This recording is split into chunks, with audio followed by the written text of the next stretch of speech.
Bom, pessoal, vou conversar um pouquinho com vocês, então, a respeito de resposta imune inata. E esse vai ser o primeiro vídeo, a primeira gravação a respeito da resposta imune inata, e depois, na sequência, eu vou disponibilizar outros, tá?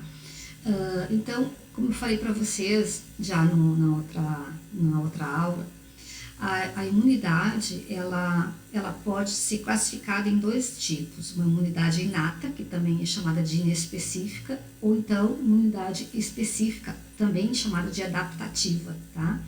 Então, se a gente pudesse, assim, imaginar as etapas em que acontecem a realização desses mecanismos de defesa que geram a imunidade, a gente pensaria que, primeiro, os invasores eles vão ter dificuldade em atravessar e estabelecer infecção por conta das barreiras físicas e químicas que existem, então a pele, por exemplo, né? E ultrapassando as primeiras barreiras iniciais que estão adentrando no organismo, eles vão entrar em contato com diversas células, moléculas que são responsáveis pela geração da imunidade inata. E só passado um tempo é que vai ser desenvolvida a imunidade específica ou adaptativa. Tá? Então, o que eu vou conversar agora com vocês diz respeito só a esses mecanismos inatos. Então, aqui nesse gráfico, olha, vocês não esqueçam nunca isso, tá? E esse gráfico aqui, ele está mostrando o desenvolvimento das respostas imunológicas e, consequente, a imunidade com relação ao tempo após a exposição ao agente patogênico, tá? Então, aqui no eixo X, imagine que isso aqui é minutos, horas ou dias em relação ao tempo. E no eixo Y é o nível de proteção, o nível de imunidade adquirido. Então, aqui, ó, vejam, depois que depois que esses patógenos eles ultrapassam as barreiras físicas, então, como eu falei para vocês, eles vão entrar em contato com elementos da resposta imune inata inespecífica. E isso, olha, é minutos, assim, ó, é praticamente imediato após a entrada no organismo. E essa resposta, então, além de ser imediata, ela vai ser muito ampla, vai ser muito extensiva nas primeiras horas. Só que muitas vezes, quando o micro-organismo é patogênico, ele causa doença, ele tem um potencial grande de causar doença, essa resposta imune inata, ela não dá conta de eliminar esses patógenos, ela só consegue conter um pouco deles. E então, no final, passado algumas horas, às vezes alguns dias, essa resposta imune inata, ela já não é mais o suficiente para debelar, para eliminar totalmente esse patógeno, mas ela começa, a resposta imune inata, já a interagir com os linfócitos T e os linfócitos B, que são as células que desenvolvem a imunidade específica. Então, passado alguns dias, os linfócitos B e os linfócitos T vão começar a reconhecer esses patógenos, e aí, lentamente, vai se montar uma resposta via linfócitos B, via linfócitos T. Essa resposta é a resposta imune específica, ou chamada de adaptativa. Então, essa resposta vai começar a ser desenvolvida lentamente, aqui nessa linha rosa, ó, e aí vai aumentando gradativamente, à medida que passam os dias, até chegar num nível bem alto de imunidade. Esse nível alto de imunidade aqui garante a eliminação total do patógeno e, provavelmente, possivelmente, uma proteção duradoura. Enquanto que a resposta imune inata, passado alguns dias, ela já vai diminuindo a sua atuação e ela não confere uma imunidade duradoura, tá? Então, que isso fique bem claro. Aqui nessa representação, a gente tem algumas células e alguns elementos de resposta imune inata e específica. Então, veja aqui, ó, no lado esquerdo, que tem aqui, ó, várias células que vocês estudaram agora na semana passada, que são células inespecíficas. Então, aqui nós temos fagócitos, células que fazem fagocitose, temos células natural killer, temos proteínas do sistema complemento, que vocês vão estudar em detalhes na próxima aula, tá? Então, isso aqui tudo está disponível e vai reconhecer os patógenos de imediato após a infecção. Então, imediatamente vai estar disponível tudo isso e mais para a resposta imune inata. Então, só passado mais algumas horas ou às vezes alguns dias é que os linfócitos B e os linfócitos T vão começar a reconhecer antígenos desses patógenos. E isso é essencial que eles reconheçam. Mas assim, lembram que os linfócitos B, eles reconhecem esses antígenos de forma bastante simples. Eles se ligam porque eles têm uma afinidade pela conformação desses antígenos, tá? E aí vão responder proliferando e gerando anticorpos. Já os linfócitos T, eles precisam de células que apresentem esses antígenos para esses linfócitos, lembram? Então aqui entra aquele importante papel que eu falei para vocês, por exemplo, das células inatas, como as células dendríticas, como os macrófagos, né? Então eles, nesse momento, eles já capturaram esses patógenos, já processaram esses antígenos e vão apresentar para os linfócitos T.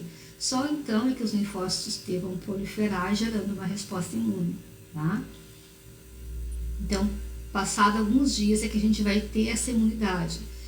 De uma maneira bem prática, então, nós vamos pensar assim, ó, a gente faz uma vacina, tá? A gente toma uma vacina. O que vai acontecer? A mesma coisa que eu estou me referindo aqui, como se fosse um micro-organismo patogênico. Então, de imediato, vão entrar em células inatas, moléculas inatas. Passado alguns dias é que os linfócitos B e T vão reconhecer antígenos vacinais. E só passado muitos dias é que vai ter sido formada a resposta via anticorpos, via células, imunidade humoral e celular, para conferir proteção.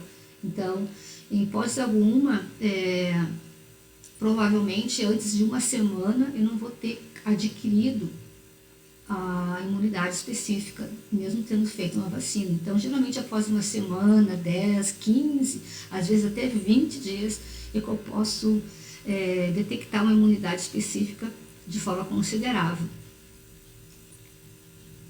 Então, vamos começar a falar mais um pouquinho a respeito dessa resposta inata, tá?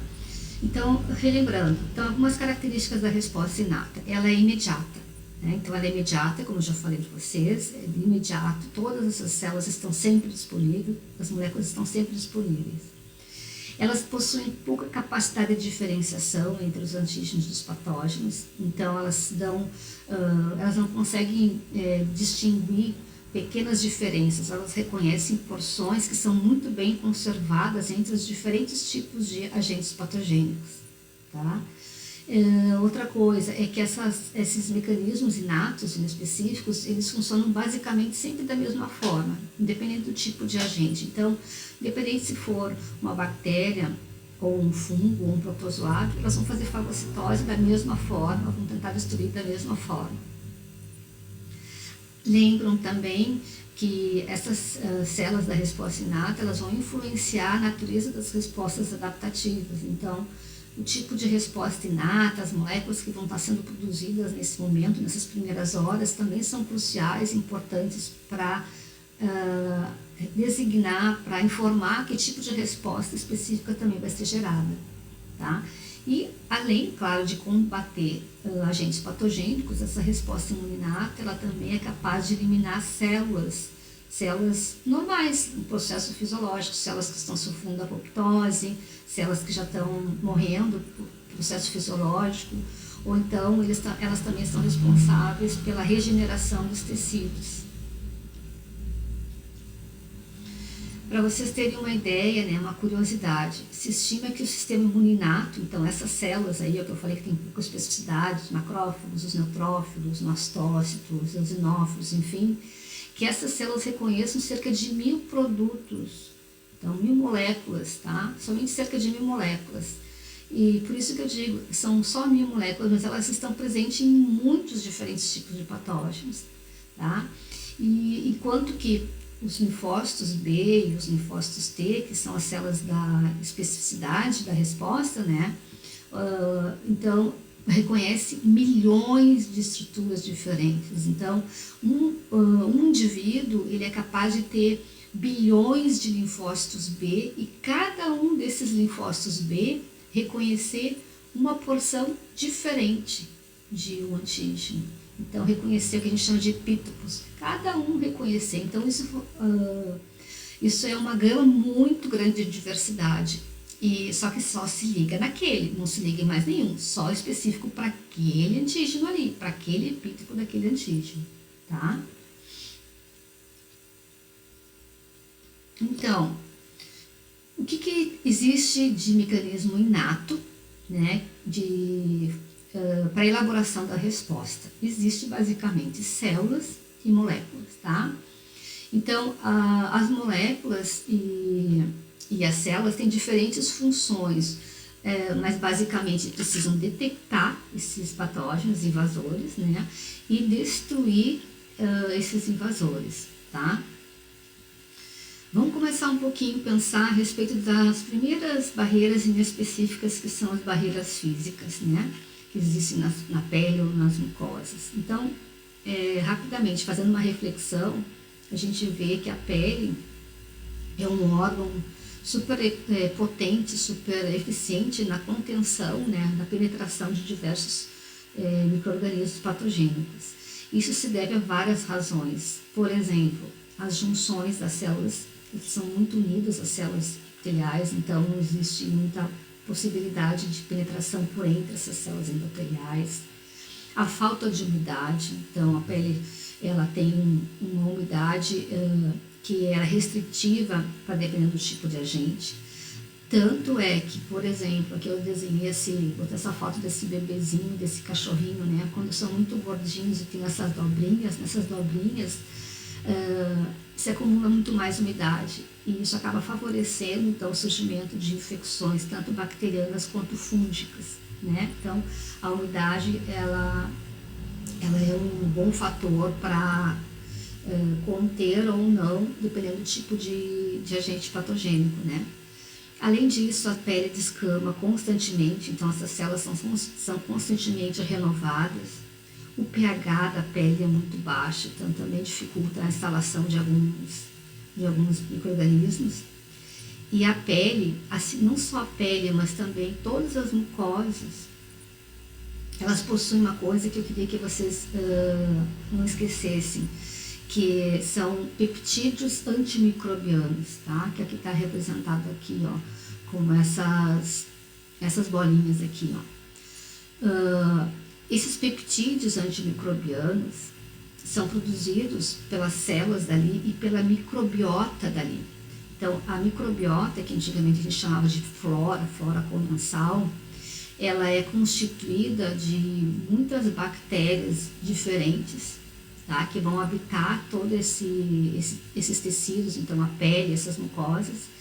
E essa microbiota, junto com o ambiente onde elas estão localizadas, elas vão produzir esses peptídeos antimicrobianos, que são muito eficientes em conter a instalação de outros micro-organismos, que são então patogênicos, ou até mesmo em destruir alguns. Deixa eu ver se tem aqui, ó. Os peptídeos antimicrobianos são sintetizados então por células epiteliais da pele, do trato respiratório e também pelos micro-organismos da microbiota, tá? E então, olha aqui, ó, a produção desses peptídeos é muito maior nos locais com maior chance de encontrar os micro-organismos, o que inclui então neutrófilos, nas organelas e neutrófilos e dos macrófagos, tá? Então, esses, em especial, macrófagos e neutrófilos, têm uma grande habilidade em sintetizar e excretar esses peptídeos antimicrobianos. Muitas bactérias da microbiota também produzem esses antígenos, esses peptídeos antimicrobianos, e eles são capazes de destruir e neutralizar muitas dessas bactérias e vírus, inclusive, tá? Então, eles são muito antibacterianos. Então, aqui, o trato gastrointestinal, respiratório, geniturinário, então existem vários mecanismos inespecíficos de proteção, então inclui, por exemplo, a presença do muco, a presença de mecanismos reflexos de tosse, de espirro, existe também um pH um pH bem restritivo também, geralmente é um pH bem ácido. Na traqueia existem vários cílios que ficam se movimentando o tempo todo, então também proporcionando com que se alguma molécula estranha se aderir ali, ela possa vir a ser expulsa. E no globo ocular, por exemplo, a gente tem a lágrima, né, que é repleta de enzimas. Aliás, nessas mucosas, na pele, a gente tem também muitas enzimas, tá, gente? Bom, essas enzimas que existem não só na pele, existem nas mucosas, também existem no sangue, na linfa, em todas as secreções. Essas enzimas, elas são de diferentes categorias. Então, elas podem ser DNases, que degradam DNA, podem ser RNases, que degradam RNA, podem ser lipases, podem ser proteases, e inclui também uma muito conhecida na imunologia, que a gente chama de lisozima, que é o que está representado aqui nesse desenho. A lisozima, ela está presente em todas as secreções, nas mucosas, no muco que reveste o nariz, o trato digestivo, e também existe no sangue. A lisozima é uma enzima que ela tem a capacidade de destruir a camada de peptidoglicano. Peptidoglicano é um componente das bactérias, não sei se vocês lembram. Tem tanto as bactérias gram-negativas, que estão aqui em cima, quanto as bactérias gram-positivas, elas possuem essa constituição de peptidoglicano. Mas a camada de peptidoglicano é muito mais espessa nas gram-positivas, pois a lisozima faz isso, ela rompe essa camada de peptidoglicano, então destruindo a bactéria. Existe muita lisozima, por exemplo, na lágrima, tá? O que mais que existe de molécula inespecífica, então, do sistema imuninato, que pode combater esses agentes? Existe o sistema complemento. O sistema complemento, gente, basta por hora vocês saberem isso, entender isso. O sistema complemento é um conjunto de proteínas que são sintetizadas principalmente por células do fígado, que secretam essas proteínas e ficam essas proteínas circulando no sangue, tá? E essas proteínas, elas vivem sempre circulando, até que um dia, entrando em contato com uma bactéria, ou então com alguma célula infectada, ou até mesmo com vírus, se for vírus envelopado, na presença desses tipos de situação, essas proteínas do sistema complemento, elas conseguem se ligar. Então, as proteínas do sistema complemento se ligam nesses determinados patógenos, tá? E aí são ativadas. Existe uma cascata de reações que depois o professor Marcelo vai explicar para vocês. Mas o que importa é que, uma vez que essas proteínas do sistema complemento consigam se ligar no vírus ou na bactéria, ou até mesmo numa célula infectada, elas vão conseguir atrair células da resposta imune para aquele lugar onde elas se ligaram. Elas vão também facilitar a fagocitose no processo de opsonização, que eu já ensinei para vocês. Então, se forma C3b, se liga ali e o C3b facilita a fagocitose. Ou ainda, essas proteínas do sistema complemento vão vir a destruir essa bactéria, esse vírus ou essa célula infectada. Então, isso tudo de forma bem pouco específica. Simplesmente o sistema complemento, que é uma molécula inespecífica, se liga na bactéria ou se liga no vírus ou na célula. Tá? E aí começa essa sequência de reações que vai terminar na destruição desses micro-organismos patogênicos. Outras proteínas que a gente não fala muito, mas que às vezes os clínicos usam bastante elas, são proteínas chamadas proteínas de fase aguda, tá? Essas proteínas também são sintetizadas pelo fígado sob estímulo de algumas citocinas. Então, dependendo do tipo de infecção, começa a ser liberado algumas citocinas, lembra? Citocinas são proteínas imunorregulatórias que são secretadas por células. Então, dependendo do momento, essas células começam a secretar alguns tipos de citocinas que induzem ao fígado a produzir e secretar essas proteínas chamadas de fase aguda. Essas proteínas, elas são muito utilizadas pelos clínicos porque elas são indicadores muito confiáveis. Então, elas, de uma infecção sistêmica, de um processo inflamatório ou infeccioso. Então, rapidamente é detectado no exame clínico, se faz a dosagem. Deixa eu ver aqui, ó. Quais são elas? Proteína C reativa, tá? Amiloide sérica, aptoglobulina e fibrinogênio são as mais conhecidas, as mais utilizadas. Particularmente a proteína C reativa, ela faz o favorecimento da fagocitose. Então, quando o fígado produz proteína C reativa, ele vai e se liga na superfície do patógeno. Ó. Aqui está a proteína C reativa, esse losangozinho aqui representado. E aqui também está o sistema complemento. E aí, quando ocorre essa ligação, isso também vai favorecer a fagocitose, tá? Deixa eu ver aqui, ó. Olha só. Essas proteínas de fase aguda, elas são produzidas rapidamente após o estímulo, tá? Aqui está mostrando nesse gráfico, então, em questão de dias, a produção dessas proteínas de fase aguda. Vocês observam aqui, dependendo da espécie animal, tá? Mas geralmente a proteína C reativa, ó, ela tem um pico assim de 30 mil vezes mais produção, então uma concentração altíssima no plasma em resposta a esses patógenos. A proteína C reativa e a amiloide sérica. O fibrinogênio também é um bom indicador em algumas espécies animais. Deixa eu ver o que temos aqui. Então, são proteínas que aumentam de concentração no sangue em animais, com infecções, inflamações, e também um bom controle pós-cirúrgico para ver se está tudo ok no processo pós-cirúrgico. Câncer também pode ser utilizado como monitoramento de processos inflamatórios, ou até mesmo com estresse, às vezes elas podem se elevar, tá? Então, essas são as moléculas inatas, inespecíficas, que atuam para combater os patógenos. Dentre elas, claro, não poderia deixar de falar novamente, e como eu disse para vocês, eu vou falar durante todo o semestre, vocês vão cansar de me ouvir falar sobre citocinas. Vamos lá. Citocinas, cito de célula, tá? Então, são um conjunto de proteínas que são sintetizadas, então são produzidas dentro de células e secretadas por diversas células, tá? Durante o desencadeamento das respostas imunes. Então, durante a resposta imune, elas vão produzindo e secretando diferentes tipos dessas proteínas chamadas citocinas. E essas citocinas, elas são capazes de modular, ou seja, de regular a resposta.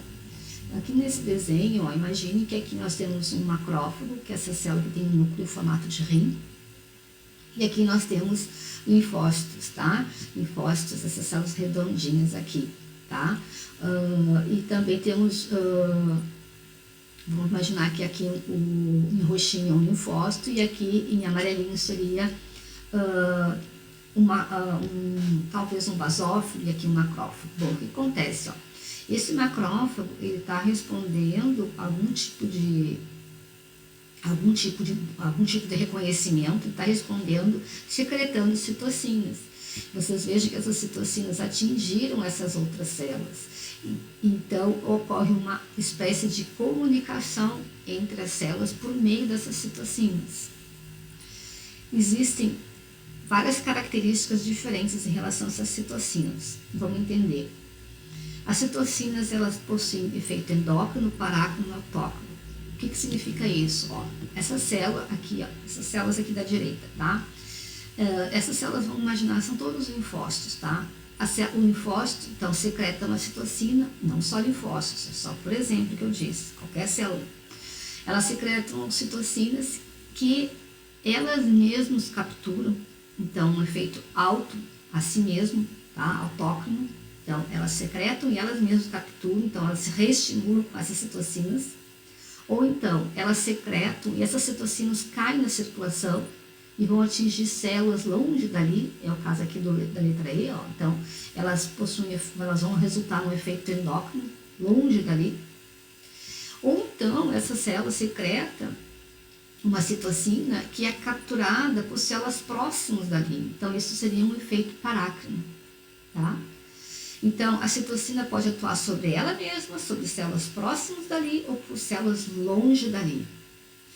Além disso, também existem outras características dessas citocinas. São elas pleiotropismo, redundância, sinergia e antagonismo. Vou explicar um pouquinho sobre isso. Então, aqui, ó. Primeiro, olha só. Algumas citocinas aqui, existem muitas citocinas, tá? Um nome, muitas, bastante mesmo, eu não sei quantas, mas são muitas. E elas são geralmente chamadas por uma sigla, que é uma abreviatura do nome. Então, aqui, por exemplo, a gente tem TNF, IL-1, IL-12, IFN gama, IF1, IFN1, IL-10 e IL-6. Então, essas são abreviaturas do que? TNF, fator de necrose tumoral. IL-1, interleucina 1. Assim, a gente tem interleucina 1, 2, 3, 4, 5, 6, 7, 8, 9, 10, 11, 12. Temos muitas interleucinas, todas IL, tá? Nós temos as quimiocinas, que são diversas citocinas que vocês já aprenderam, que são, fazem a quimioatração de células naquele lugar. Então, são citocinas que têm a função de atrair células. Nós temos aqui, então, interferon, IFN gama, interferon gama, então é IFN, e aí a sigla do grego, né, do gama. Interferon 1 e outras interleucinas. Tá? Agora vamos ver aqui, ó, nessa coluna que tem as fontes. Então, que células são as células principais produtoras dessas citocinas?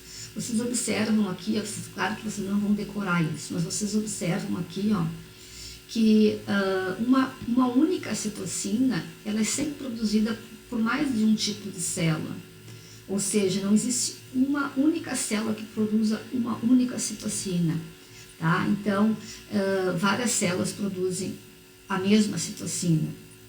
E, inclusive, a mesma célula pode produzir diferentes tipos de citocinas. Vejam aqui o macrófago. Ó. O macrófago produz praticamente todas essas citocinas, com exceção aqui do interferon gama. Tá? Então, ela pode produzir qualquer um tipo de citocina. Qual citocina que vai ser produzida depende do tipo de patógeno que a célula vai estar respondendo. Então, vamos ver aqui, ó. O que é o pleiotropismo, a redundância, a sinergia e o antagonismo? Então, assim, ó, imagine aqui, ó, isso aqui, essas células que estão mostrando aqui são os linfócitos, tá? Eles chamam muitos os linfócitos de célula. Então, célula T auxiliar ou linfócito T helper, tá? Os linfócitos T que tem a molécula CD4, são CD4 positivos, eles são chamados de helper ou auxiliar, tá? Então, imagine que esse linfócito T aqui, ele reconheceu o antígeno, tá? Todos esses linfócitos que reconheceram antígenos, mas esse aqui, esse primeiro, ele vai responder, depois dele ter reconhecido esse antígeno, ele vai responder secretando uma citocina chamada interleucina 4. O que acontece com a interleucina 4? A interleucina 4 pode ser capturada tanto por um linfócito B quanto por uma célula T CD4 positivo. Então, não existe uma atividade por uma única célula, ela pode fazer efeito em diferentes tipos de célula. No linfócito B, por exemplo, isso vai fazer com que ele seja estimulado a produzir anticorpo IgE. Já no linfócito T, vai fazer com que ele se transforme num helper 2. Tá? Vamos imaginar agora que esse linfócito T aqui, ele reconheceu antígenos, esse segundo aqui, ó, e ele está respondendo esse reconhecimento pela produção de interleucina 2 e interleucina 4. Tanto a 2 quanto a 4 têm o mesmo papel, elas fazem a mesma coisa no linfócito B. Então, elas são redundantes, as duas fazem a mesma função, que é estimular a proliferação de linfócito B. Tá? Então, elas têm, às vezes, as citocinas diferentes têm a mesma função. Às vezes, o efeito é sinérgico. Então, uma potencializa o efeito quando está associada à outra. Nesse caso aqui, ó, da sinergia, temos duas células diferentes produzindo citocinas diferentes. Então, aqui nós temos um linfócito T secretando interferon gama e temos um macrófago secretando TNF. Ambos fazem o que? Estimulam, aumentam a expressão de moléculas de MHC classe 1 em muitos tipos de células. Então, um só já vai aumentar a expressão de MHC1, mas os dois vão aumentar ainda mais a expressão dessas moléculas de MHC1. E, por outro lado, e às vezes acontece que existe a secreção de citocinas que são antagônicas. Então, às vezes, uma célula secreta interferon gama e outra secreta interleucina 10. Uma faz oposição à outra, tá? Então, uma é oposta à outra, uma bloqueia a outra, enquanto que uma ativa, a outra inibe, tá? Por isso é muito difícil a gente decorar e saber o que cada uma faz. Com o tempo a gente acaba memorizando alguma coisa. E às vezes existem essas capacidades de serem antagônicas ou sinérgicas ou redundantes, tá? Então vamos continuar um pouquinho mais a respeito falar um pouquinho mais a respeito dessas citocinas, tá? Imagina aqui, ó, o que acontece? Aqui tem um micróbio escrito aqui, ó. O que acontece? Então imagine que isso aqui sejam bactérias, tá? Bactérias entram, fazem uma infecção, né, no indivíduo, e aí células NK conseguem detectar e também macrófagos conseguem detectar. E o que vai acontecer? Essas células NK, por exemplo, vão secretar interferon gama e o macrófago vai secretar interleucina 12. Um vai atingir o outro, então a NK secreta interferon que atinge o macrófago e o macrófago secreta interleucina 12 que estimula a NK a produzir mais interferon. Bom, isso faz com que o macrófago seja ativado. Então veja aqui, ó, esse macrófago verdinho aqui, ó, ele está muito maior do que o outro.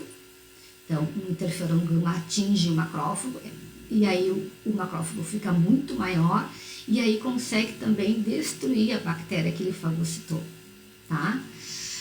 Que mais? O macrófago também secreta outras citocinas além da interleucina 12. Então, secreta, por exemplo, TNF, interleucina 1 e quimiocinas. E o que fazem esse TNF, interleucina 1 e quimiocinas? Fazem a atração de células inflamatórias para o lugar onde tem essas bactérias. Então, aqui eu lembro que o neutrófilo, essa célula que tem o núcleo todo segmentado, ó, é a célula que responde mais rapidamente. E aí ela migra por entre, faz a diapedese e vai até o local para fazer o que? A fagocitose. Tá? Então, isso tudo de forma inata, uma imunidade natural. Então, lembro que as citocinas estão fazendo essa comunicação entre as células. Aqui já tem a parte da imunidade adquirida que eu não vou falar agora nesse momento com vocês, tá? Então, aqui, ó, vamos pensar um pouquinho a respeito de algumas situações, tá? Que são produzidas, são resultados de citocinas. Interleucina 1, fator de necrose tumoral alfa, são as citocinas responsáveis pelo desenvolvimento da febre, que todo mundo conhece, todo mundo já teve um dia, ou se não teve, vai ter, né? Então, o que acontece? São citocinas que são produzidas geralmente em resposta a alguns agentes bacterianos ou virais, ou até mesmo, às vezes, em outras coisas que não são necessariamente infecciosas. A questão é que, dependendo do tipo de ocasião, as células começam a produzir TNF e interleucina 1. Aqui a gente tem macrófago, ó, secretando essa TNF e interleucina 1. Essas citocinas, elas chegam no hipotálamo, lá no cérebro, e aí lá no hipotálamo, ela desregula o centro da temperatura. Então, ocorre, consequência, um aumento da temperatura corporal, tá? Além disso, essas citocinas vão fazer o quê? Vão chamar células inflamatórias. Células inflamatórias a gente chama os neutrófilos, os eosinófilos e os macrófagos, ou monócitos, quando no sangue, tá? Então, esses conjuntos de citocinas aqui, quando elas são produzidas logo no início de uma infecção, elas vão resultar num processo inflamatório onde estiver esse agente, onde estiver sendo liberadas, produzidas essas citocinas. Vamos ver aqui, ó, o comportamento do doente é parte da resposta do corpo ao estímulo inflamatório. Então, os efeitos em múltiplos sistemas se devem às citocinas secretadas. pelos mastócitos, pelas células dendríticas, por outras células. Então, as principais proteínas que são indutoras de sinais de doença são a interleucina 1, 6, TNF e esse fator aqui de crescimento, tá? Então, aqui, ó, se essas citocinas todas são produzidas por mastócitos, macrófagos e dendríticas, elas atingem o hipotálamo, o efeito febre. Se elas atingem o fígado, aumentam as proteínas de fase aguda para fazer a fagocitose, tá? Também sequestro de ferro. Se elas atingem a medula óssea, o que acontece? As citocinas estimulam a produção de mais células para responder, né? Lembra que as citocinas também vão ter efeitos lá nas células tronco da medula óssea para estimular a produção de células. Mais um pouquinho. Essa citocina que é interferon, não confunda os tipo 1 com o gama, tá? Interferon tipo 1 é alfa e beta. Esses interferons alfa e beta, eles são importantíssimos para combater células infectadas por vírus. Por quê? Deixa eu ver se tem mais aqui. Ó, aqui, ó. Então, esses interferons tipo 1, ó, eles são, aqui, imagine aqui, ó, isso aqui tem aqui, ó, bem à esquerda aqui, ó. Tem uma célula infectada com um vírus. Que vírus, prof? Qualquer vírus, tá? Qualquer vírus pode fazer isso. O vírus entrou dentro da célula, qualquer célula, não só células imunes, células do sistema imune. O vírus entrou dentro dessa célula, infectou essa célula vai começar a produzir e secretar interferons do tipo 1. Isso só acontece nas primeiras horas da infecção, depois elas param, tá? Mas nas primeiras horas elas secretam interferon 1. As células que estão próximas dali, mesmo não infectadas, elas capturam esse interferon. Elas têm receptor para interferon, que está mostrando aqui. Então, o que acontece? A captura do interferon pelas células, tanto a célula infectada quanto a não infectada, quando ela captura o interferon tipo 1, a gente diz que isso induz um estado antiviral na célula. Por quê? Porque essa célula que capturou esse interferon tipo 1 começa a expressar uma série de enzimas que vão bloquear a replicação viral.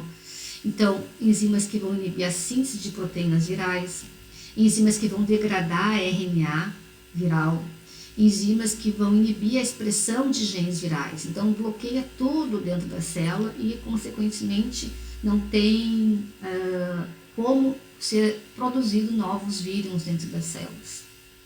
Isso é um efeito muito utilizado, inclusive para terapia com interferon em algumas enfermidades virais. Aqui mostra, por exemplo, os níveis de citocinas no soro, ó, depois de injetar LPS. LPS, vocês lembram? LPS é a sigla de lipopolissacarídeos, é um componente bacteriano. Então, num experimento, se você injetar LPS, só LPS, vai acontecer que horas depois vai ser detectado alto nível de TNF, em seguida de interleucina 1 e interleucina 12. Então, isso é fato, tá? O LPS, então, que é um constituinte bacteriano, induz muito a produção dessas citocinas, que fazem atração de células inflamatórias, como neutrófilos, fazem ativação de macrófagos, por exemplo, e de células NK e linfócitos.